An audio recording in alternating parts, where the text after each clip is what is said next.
One of the best things about Armored Core is being able to absolutely obliterate your opponent in whatever way you see fit. Are you going to run down and absolutely maul your opponent in a close-range onslaught of laser and pile bunker strikes? How about picking off your opponents from a long distance with sniper rifles and rail cannons? Feeling strong feels awesome, so it's even worse when you spend hours tinkering in the garage with your new build after you decide to try a new weapon and it's just not as good as you hoped. In today's list, we are going over the disappointments in the series. This of course doesn't mean that in the right scenario, the weapons don't have their uses, but usually these parts are too constrictive, too weak, or maybe just a huge pain in the rear to use. Have you ever had the misfortune of using these? This is the Raven's Cortex Top 10 Worst Weapons in the Armored Core franchise. Before we kick off this hornet's nest, there are obviously more than 10 bad weapons in the series.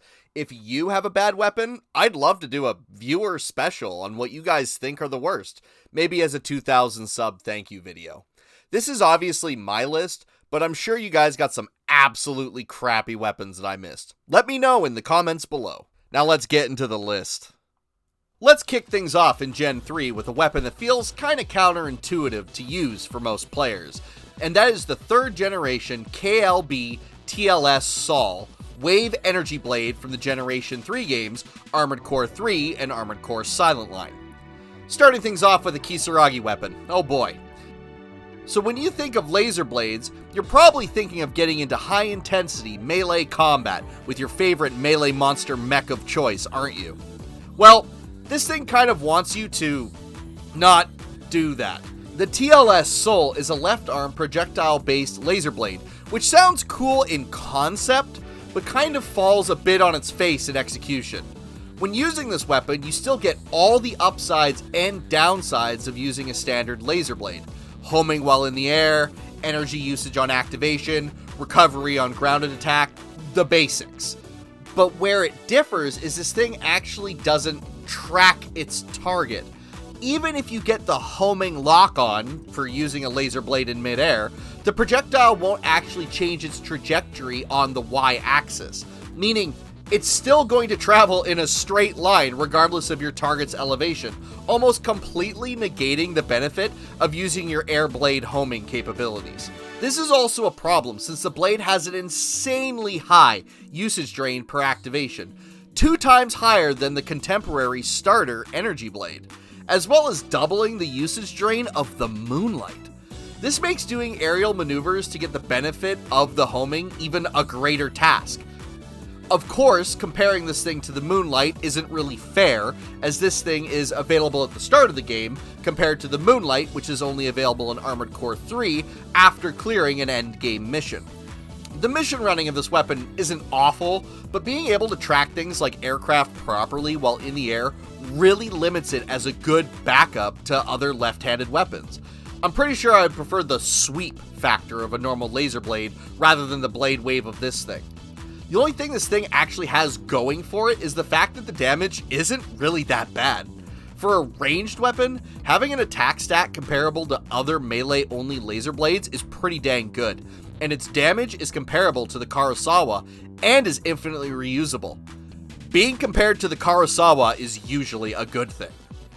The saddest part is that if you do happen to get the Op Intensify part, this part's unique gimmick becomes completely irrelevant, as you can fire the blade waves with a button combo instead of just pressing circle, which became the standard place in later games without the Human Plus enhancement.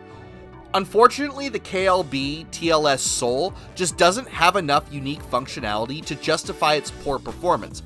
It isn't an absolutely horrible weapon, so it only gets number 10 on this list. Number 9 on this list is an entry from the newest generation, Armored Core 6, Fires of Rubicon. And this slot goes to the very cool in concept, very disappointing in execution, IA-CO1W3 Aurora Lightwave Cannon from the Rubicon Research Institute. In a game where there are so many different types of missile launchers, this one just feels so lackluster. And yes, I'm aware they aren't actually missiles, but waves of plasma energy that move in the same way as missiles, so I'm calling them missiles. These things, I feel, just don't have a really good place or identity in Armored Core 6. I'm all for unique missile launchers and variants of the weapon, but I'm not really sure what this one does that's so much better than other missiles in the game. Sure, you get a full salvo of 4 missiles every time you get a full lock-on, which takes an eternity by the way, but those missiles do the same amount of damage as standard Furlong Dynamics dual or quad missiles, at a comparatively long, agonizing lock time. The missiles also really don't track that well once they're in the air, and for being a light projectile, aren't as fast as they need to be a looming threat at long distance, which is what missile boats normally want to do. Moving on to the fitting portion of this weapon, this thing seems to have a high amount of weight that is just unexplained. The weapon weighs 1.5 times as much as its competitor 4 times missile launch systems and has comparable damage and a smaller ammo capacity. Things really aren't looking good for the light wave cannon. There are a few small bonuses. The capability to split fire and the accumulation impact and general impact stats are better than regular missiles, but that isn't saying too much when the weapon limits your build space more than other launchers that pretty much do the same thing. This may just be how I feel from playing Generation 4 a lot, but if I have a spread of missiles going out, I usually want them to be somewhat effective at a mid-range scenario, and these things just don't feel like they're good at almost any range. Their effective launch distance for some reason is significantly lower as well, maybe due to their unstable nature. I don't know, I'm just trying to find a lore reason for why these things are bad. I've been ragging on these things a lot, but I think a lot of it comes down to the aforementioned disappointment of trying to tinker and make these things work. Every time I slap these on, I wish I had my RAD soup launchers or a set of verticals instead, especially since Armored Core 6 is a very vertical launcher friendly game with its mission layouts. And I think it hurts doubly so because the projectiles look so damn cool. Seeing these things streak across the battlefield into my boss of choice is awesome, until they actually hit and do the damage of a squeaky hammer. The weapon isn't unusable, which is why it's so high on our list, but unfortunately the Rubicon Research Institute might have to go back to the drawing board on this one, if they still really existed. And the IA-CO1W3 claims our number 9 spot. In Armored Core 2, most of the weapons in the game are okay for mission running. This is partly due to the fact that in Generation 2, the enemies and bosses in the game were mostly running at about 30% of maximum HP outside of the arena. It took FromSoft a bit of time to get the balance right. This made most of the weapons feel okay, which means that most armaments in the game felt passable. But unfortunately, the ZWG-MG ENE energy machine gun from Zeomatrix falls a bit short on this power regard and occupies our number 8 spot on this list. A small anecdote. When I was a kid, I really wanted an energy machine gun. A fast-firing machine gun that doesn't cost money for me to use? Awesome! Sign me up! Little did I know when Armored Core 2 came out in the year 2000 that my monkey paw wish would be granted. I was sorely disappointed in how this thing performed, and it really wasn't the fault of the gun. The gun handling doesn't feel that bad. The fire rate and projectile speed both feel great. It's just everything else about it that feels bad. Before we even get into the combat performance, we have to talk about the build that this thing requires to function. First, you really do want a high generator output AC to counteract the fact that you're using an energy weapon. Second, you can't really slap this thing onto a lightweight build because of the fact that it weighs almost twice as much as the 1000 shot ZWG-MG SAW machine gun for the right arm slot. On top of this thing really isn't cheap. It costs 77,200 credits, a full 30,000 credits above the previously mentioned 1000 shot machine gun cousin. This is a problem, since usually as a new pilot you're wanting to use MGs as your cost-saving weapon. In early gens, machine guns really weren't that expensive to use. I mentioned this in my iconic weapons video, where FromSoft didn't nerf them until later in Generation 3. So the fact that this thing is an energy weapon that is so expensive to buy in the shop doesn't really offset how much you're paying as a mission runner to use shell-based MGs. Okay, now that the build stuff is out of the way, let's get into the real issues with the weapon. It's not immediately apparent to the player, but using a rapid-fire energy weapon that is based around aerial movement is a terrible idea, at least in Generation 2. This thing will suck you dry if you try and pull off your air movement shenanigans like you would with a normal shell machine gun, even with a generator pumping out a bunch of energy for you. It's something you really don't think about until your energy is completely bottomed out and you have no means to defend yourself because your machine gun in your right hand has absolutely demolished your evasive capabilities. To make matters worse, Gen 2 is really heavy on the enemy count front in missions, and the damage of this thing isn't that much higher than the 450 shot shell-based machine gun, which might I add costs half the price, and this thing only has 300 rounds. This makes its mission running potential even weaker than originally expected. Sure, the fire rate is high, and you're probably connecting most of the shots, but you're going to run out of go juice and ammo count very quickly using this thing. And the trade-off of not paying for the bullets just isn't great. On the upside, Boyle seems to like this thing, and he's got a cool looking AC. And the Zeomatrix futuristic design of this weapon is very stylish. Unfortunately, style doesn't get it very many points on this list, and it occupies the number 8 spot. For number 7, we're bringing in another heavy backslot weapon. This time from Armored Core Formula Front, and by extension, the other Generation 3 and 3.5 games. Usually, for most players, ultra-heavy back-mounted weapons are the centerpiece armament for many pilots. How many of you have agonized over a build, trying to figure out the best way to use a heavy laser cannon or grenade launcher? It's for most people a fun part of the puzzle, trying to either make it work on a non-plus enhanced overweight bipedal or reverse joint AC, or going all in on a tank build and slamming those huge pieces of firepower on your back slots for a dreadly durable monster machine.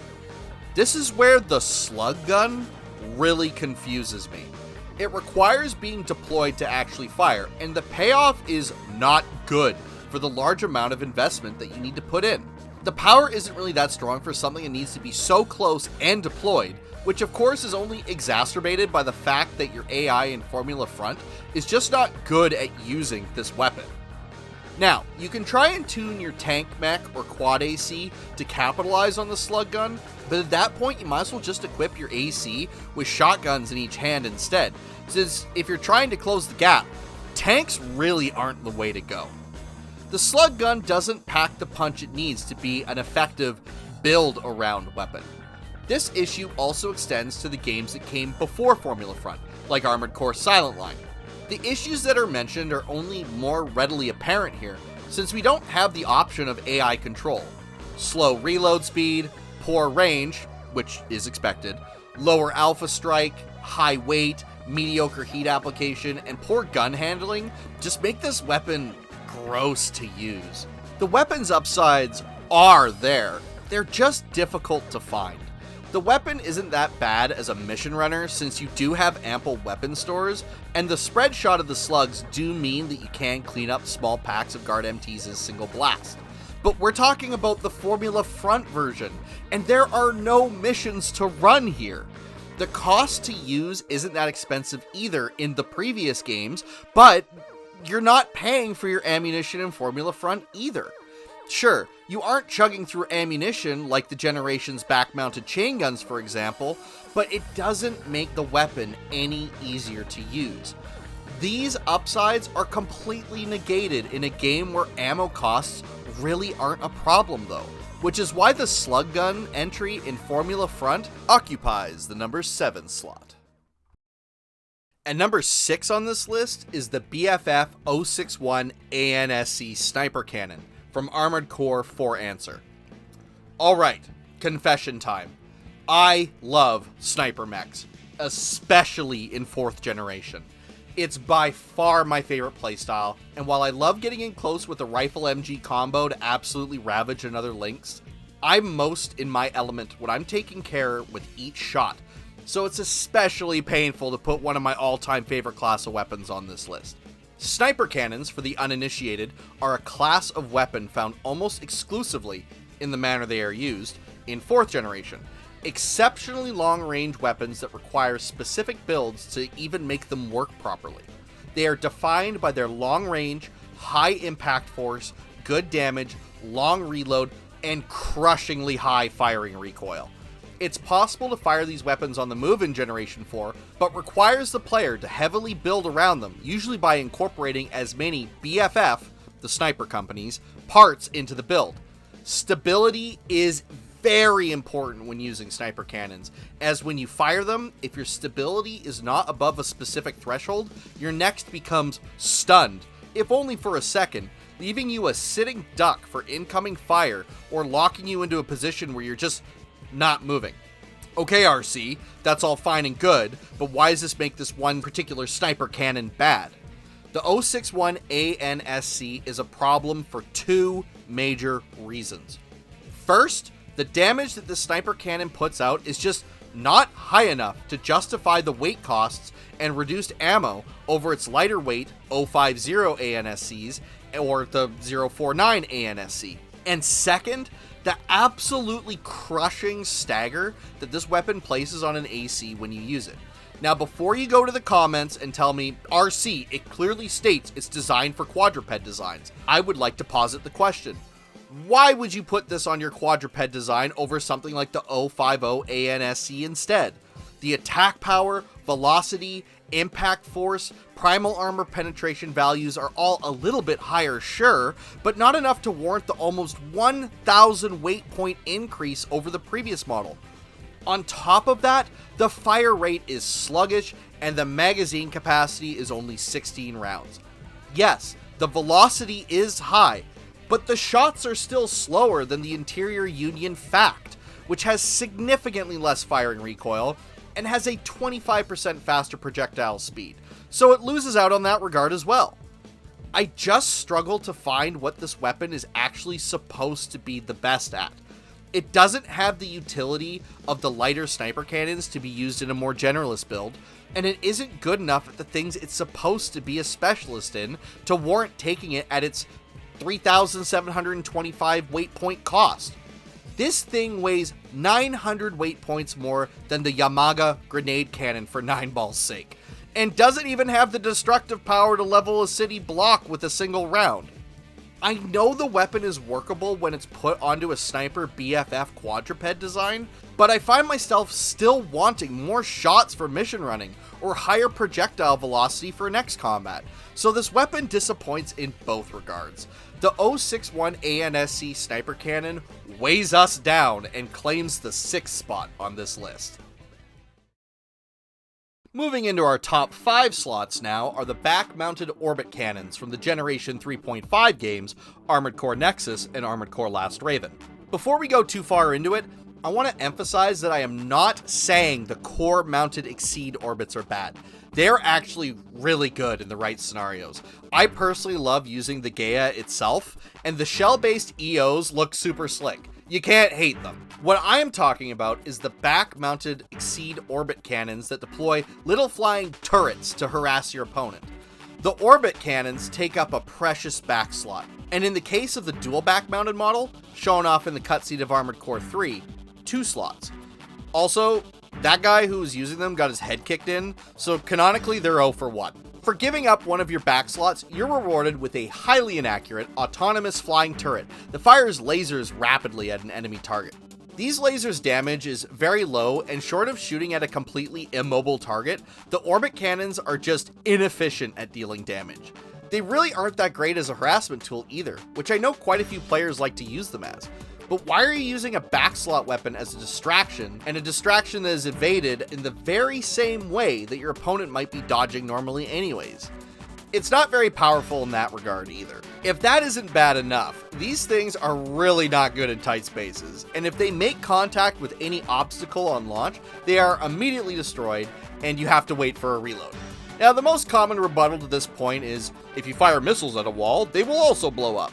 Yeah, sure, you got me there. But unlike the orbit cannons, when a missile makes it to your designated target, they'll actually do something. So they're bad on launch and bad on connect. That's a lot of bad. So they aren't great for AC on AC combat. What makes these things good then? Honestly, I can't think of too many times I've tried to make these things actually work. A lot of missions aren't in completely open areas, and these things would just smash into the environment in underground or urban missions. Fitting-wise, their one good thing is that their weight penalty isn't that large. Unlike the Armored Core 5 turrets, which I also have a lot to say on, but don't want 2 deployables in one video. You avoid my wrath this time, 5th gen. But their energy drain is quite hefty for a weapon that doesn't particularly do a whole lot. I think Caspian in Armored Core Last Raven puts them to good use in his respective mission, but that might also just be because he has ECM support, so I'm not focusing as much on dodging the drones. Also, remember how I was saying in the top 10 missiles video that the micro missiles in Generation 3.5 were really good, but their one minor downside was their energy drain? Well, for a whopping 30 more drain, you can have a weapon that's almost infinitely better than these, not to mention the weight similarity. You should watch that video after this one. Don't get me wrong, aesthetically, these things are cool as hell, and I want to like them. But even when I go all in on an orbit cannon build, I can't seem to make it work in the slightest, even in the Generation 3 arenas. Maybe it's a skill issue, but I think they're just terrible. Either way, they occupy the number 5 slot. Coming in at number 4 is a weapon I have almost never seen talked about pretty much anywhere, and that is the Generation 1 ZWG-MG flamethrower weapon from Armored Core 1. Flamethrowers are a favorite of many pilots in the series for their ability to absolutely crush an opponent's AP pool at close range by overloading them with heat pressure and energy pressure as their radiator goes into overdrive, trying to put out all the fires all over the mech. This was only bolstered as many people loved running machine gun flamethrower arm builds, giving them an insanely powerful mech that could dominate at close ranges on the move. Unfortunately, in Armored Core 1, there is no actual heat mechanic, so this thing is relegated just to close range murder duty. And unfortunately, it's not great at doing that. The WG-FG-99 says that it has a maximum lock capability of 1 in its weapon description, and that's just a lie. The WG-FG-99 has no lock-on capabilities of any sort, giving the player instead the same guidance reticule as the rockets. On top of this, the range of the weapon is really short, like laser blade levels of close. Flamethrowers in later gens could reach a bit further, but on top of being able to lock on, they also had the bonus of heat pressure, making them much more of a threat. Sure, if you can get on top of an enemy, the AC-1's flamethrower damage isn't the worst in the game, but in a game where there are lots of rapid firing weapons that have insanely high damage outputs, and the bonus of, well, range, its decent damage up close is more of meeting the standard rather than surpassing it. Unlike a lot of other weapons on this list, the AC-1 flamethrower doesn't have that many garage level downsides. The weight is a very modest 352 weight points, putting it on par with the exceptionally powerful ZWG-MG handgun for weight. Being a shell weapon, it also lacks almost any energy drain, meaning your generator will be thanking you for running it. Know what won't be thanking you for running it? Your wallet. This thing costs a whopping 41 credits per shot. For comparison, the most expensive machine gun per shot, that also has 500 shots, costs 15 credits per shot. If you somehow manage to empty out your ammunition on this hard to aim, moderate damage, non-lock-on weapon, you're going to absolutely massacre your remaining credits. And don't even get me started on trying to hit aerial targets with this thing. If there's anything I love, it's a manual aim weapon at melee range with no assist. I sure hope there are none of those coming up in a future entry. Regardless, the flamethrower from Armored Core 1 sets the precedent for flamethrowers in later games, and luckily they improved with almost every iteration, but definitely peaking in Gen 3. And even though it set the groundwork, it's still not very good, and it gets the number 4 spot on this list. We're really starting to get into the bottom of the barrel here with our podium entries, and this is one that I'm sure all of you watching this video has used at least once, because, well, you're forced to, whether you like it or not. And that is the starting single-shot basic rifles that are present in almost all Armored Core games. It should probably be mentioned that the starting rifles, or basic rifles, in Armored Core 5, at least their non-junk variants, aren't that bad at all for their mission running ability, and you usually want one. But their online capability in a PvP sense is very poor, due to the prevalent shield meta online. At least, that's what my friends who play Verdict Day tell me. Back to the starting rifles of our other generations though. The starting rifle is generally loathed by the community at just how it feels to use. Low damage, moderately slow firing rate, slower projectiles, I could go on. But for some reason, FromSoft forces the player to use these things, and when they do upgrade to something else, it feels significantly better. It doesn't help that for most players, the logical progression of items, especially in the older games, was rifle to machine gun. And knowing how absolutely broken the old gen machine guns were, it makes sense why nobody ever went back to this thing. The humble rifle does have a few upsides that make it decent for beginning players though. The fact that the gun is a starting weapon gives it a rather forgiving FCS targeting box. This, coupled with the fact that the weapon usually has a pretty decent stun rate, does make it not bad at stunning things like MTs in the starting missions. Another thing that probably doesn't register much for veteran Ravens is that the ammo count is actually really high. 200 shots for a single shot weapon, at least in the Armored Core 1 version, is quite a lot and is very forgiving for newer players, which makes sense since it is the starting weapon. All of these bonuses don't really matter for anybody who has played the game for longer than 30 minutes though. And for most people, right after the Raven test, the first thing they do is sell their rifle and another part to get a completely different right arm armament. Fitting penalties for the rifle isn't always the worst, but on some of the starting AC builds, the thing just weighs more than it should for its offensive potential. In Armored Core 1, a weight point of 415 is actually high for a right arm weapon, with plenty of other options weighing less or the same with significantly more power. In Armored Core 2, the rifle is actually pretty light, but still feels terrible to use since most weapons in that game feel way better than it. Actually taking 3 or more shots to kill something isn't that common, and having the rifle take up your right arm slot hurts quite a bit. In Generation 3, the rifle's heat isn't too bad, and in the arena can stun people, but still feels very underwhelming. I'm having trouble thinking of what anyone would actually say is good about this thing. Its fire rate is mediocre, the damage is poor, the heat isn't great, the weight doesn't accurately represent its offensive stats, and its slower projectiles might have trouble hitting something. I hate to hate on this one as it's one of the most iconic weapons in the series, but everyone doesn't like this thing for a reason. So the starting rifle across the whole series gets our bronze medal position today.